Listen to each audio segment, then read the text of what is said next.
Nous corrigeons l'exercice 9. On choisit au hasard un nombre entre 1 et 25 et on définit la variable aléatoire x qui lui associe la somme de ces chiffres. Première question, petit a, déterminer la loi de probabilité de x. Petit b, calculer son espérance. Pour varier un petit peu les méthodes, j'ai utilisé un tableur pour déterminer la loi de probabilité de notre variable aléatoire. J'ai donc écrit dans la colonne A les nombres de 1 à 25, les nombres entiers. Et dans la colonne B, je les ai divisés par 10 en utilisant la formule égale A1 divisé par 10. Donc par exemple, 1 divisé par 10 donne 0,1. J'ai étendu ceci à toute la colonne B et j'ai obtenu les nombres de 1 à 25 divisés par 10. Dans la colonne C, j'ai arrondi les nombres de la colonne B vers le bas.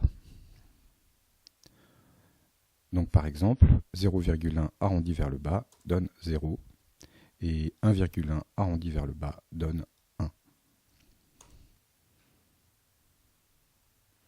Dans la colonne D, j'ai utilisé la commande A1-C1 x 10. C'est-à-dire que j'ai pris le nombre de départ, le nombre entre 1 et 25, et je lui ai enlevé 10 fois son chiffre des dizaines.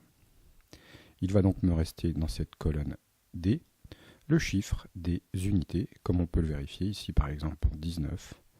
19 moins 1 fois 10, ça fait 9. Pour 21, 21 moins 2 fois 10, 1. Dans la colonne E, j'ai additionné C1 et D1. C'est-à-dire que ça va me donner le chiffre des dizaines plus le chiffre des unités. On obtient donc dans cette colonne E exactement notre variable aléatoire x, c'est-à-dire les valeurs des sommes du chiffre des unités et du chiffre des dizaines. Nous voyons que ces valeurs prennent des valeurs de 1 à 10. La valeur maximum 10, c'est donc pour 19. 1 plus 9, 10. J'ai donc réécrit ici les 10 valeurs 1, 2, 3, 4, 5, 6, 7, 8, 9, 10 que peut prendre x.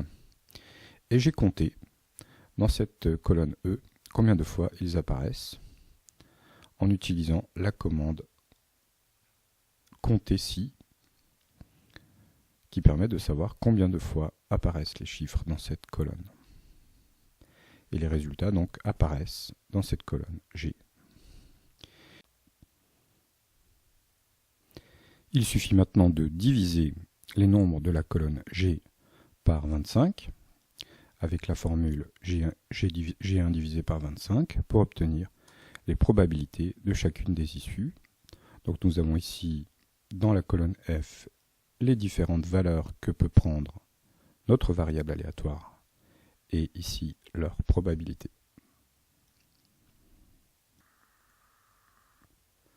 Passons maintenant au calcul de l'espérance. Nous avons donc les valeurs de x et nous avons ici les probabilités.